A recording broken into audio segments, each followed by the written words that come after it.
Welcome to Real Bread Life. Our purpose is to build, create, and maintain a successful bread business. If this sounds like something you're into, then this episode is for you.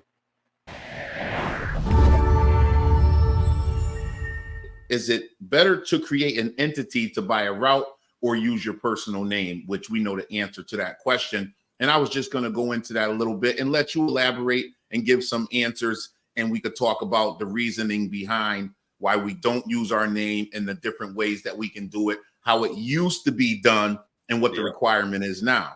So we'll start with that one if you want, which is probably start with that one. It's a pretty good topic. I think it is. Yeah, it is. All right. So we'll get back to the 4th of July thing. Yeah, we'll go back on that in a minute. Okay. So the entity, as far as I know, I'll let you go first. All right. So what it boils down to is what company you're with. Certain companies require different labels than others. They're all pretty much, back in the day, we used to all be DBAs, doing business as. And then little by little, we all became LLCs. And then as certain companies, ours included, required everybody to become incorporated.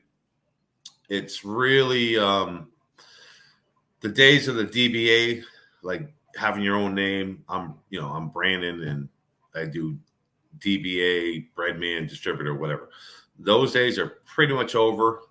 I'm sure there might be a few companies out there that still do that, but I'm not really sure of who they are. I know that if you're with Bimbo, now you have to be incorporated, I believe, if you're going to buy a route. If you already have a route and you're not incorporated, bless you. If you have a route and you're not incorporated, you're grandfathered in. So you can be an LLC or you can be a DBA, whatever it may be. Flowers, I believe you have to be incorporated. Pepperidge Farm used to be DBA, but I think now they might be LLC required, but they might be DBA still, but I highly doubt it. And really what it boils down to is a couple different reasons why you have to be like LLC at minimum or corporation. One, and a top reason for most of these companies, especially for ours, contracts. So you have a lot of different issues with people that have been with the companies forever and a day, and they're under the old contracts, and now the companies don't really have a whole lot to say or can legally do to somebody, whether somebody's screwing up or whatever. There's different rules. But once you become standard with their new requirements, you fall under the new contracts, and now the companies have more of a leg to stand on when it comes to rules and regulations and enforcements. I don't know if that makes any sense. But. So I just want to be clear, the reason why you're saying the new requirement as far as being incorporated, because they've made amendments to their contracts, and the old contracts that say we signed as a LLC, they can't enforce those under those. So now everyone coming in, they want them to be incorporated. So incorporation, whatever comes for the most part, that's under their guidelines. For the most part, that's accurate, but it's kind of a rough way of really stating how it goes. I think really, first and foremost, it goes down to insurances and liabilities and whatnot. Oh, of course. And then the second major issue would be taxes, right? Because we're self-employed, so you don't want to be listed as somebody who is under a different tax rule because of whatever reason, whether you're an LLC or a DBA or your corporation. So I think the overall goal in the long run is for all the companies, not just ours, but we're all on the same legal requirements, same contracts, so that there's no issues.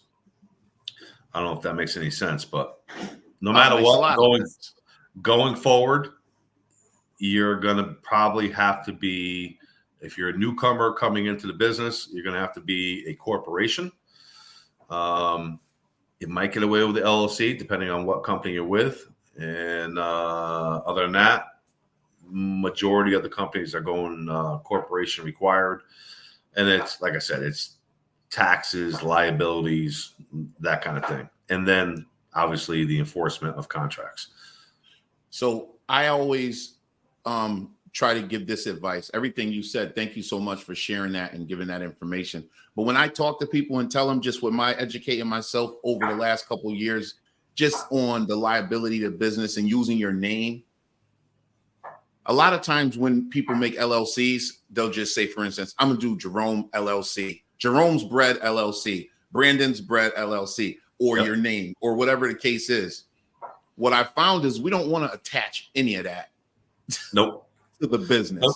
So No, it's better to do, like, you know what it is, BAC, TVB, JC12, because no one can tell you what to make your LLC. I think some people just misunderstand that they think they have to use their name, and they really don't. So I just wanted to give that information. And when you're like, let's say you're doing an LLC, for instance, when you do an LLC, like for me, for instance, I'm BAC Distributors, right? So it doesn't matter. I can name it Jack Off Distributors. It don't matter. You can name whatever you want. I would hope you don't, but I won't. I'm a Christian boy, so you can name whatever you want. But really, what it boils down to is when you create an LLC or a corporation, for that matter, all your personal information is connected to that business. So your name, social security number, your EIN number, which is your tax number and all that, it's all connected to it.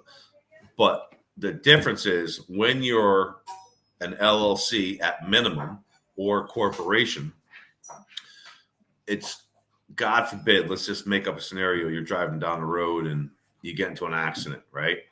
And it happens to be your fault. And it happens. When you're an LLC or if you're a corporation and you're established, they can't touch your personal stuff. That's just the way it is. Like, so in other words, if the person is going to sue you for the accident, whatever, they can only sue you for what your company represents, what your insurance liabilities are, what your dollar amounts are. They can't come after your personal assets. That's why I was a DBA for, I've been doing it 27 years. I was a DBA account for at least, probably 17, 18 years. I've only been an LLC for like the past 7, 8 years, something like that. My accountant begged me every year to go from a DBA to an LLC or corporation, and only because at the end of the day, it protected us, me or you or anybody. It protects you. It's about legal, you know. I don't know much about it. You know, I know that if you're an LLC or if you're a corporation and you're registered, which you have to be either one of those two, your liability for your personal life should not be affected, which is key, and that's big. No, I think that's good information, and I also give this info as well. And everybody doesn't have the know-how or understand how to do it. You can get a business address or PO box, or a lot of people use their home address. I do. Everyone doesn't have access to an office or like I said, just a business address or virtual business address. So there's a lot of different ways to do it. The only thing that you need is access to a computer and LegalZoom.com. If you don't know how to do it, you can actually do it yourself. You can do an LLC, you can do a DBA, you can do a corporation all on your own, or you can hire somebody like LegalZoom, which I used, for a reasonable amount of money, and they take care of everything. Because I'm a very simple guy, and I didn't want to have to deal with this, that, and the other thing. All I wanted to do was just pay somebody, have them set me up, which they did, and they tell you what you need, and they take care of it, and they give you a fee. And it's not outrageous. You can do it far less.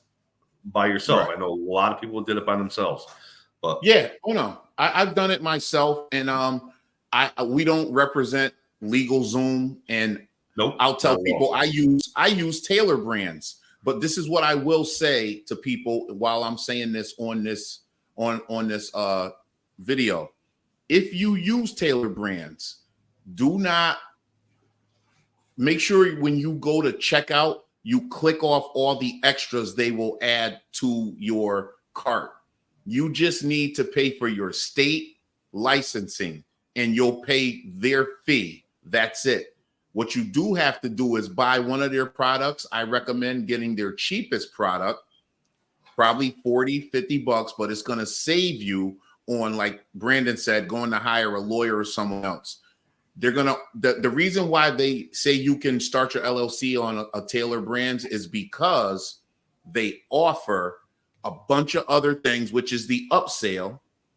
Let me switch this over, which is them trying to upsell you, which is okay. That's what business is, but you don't have to buy those things.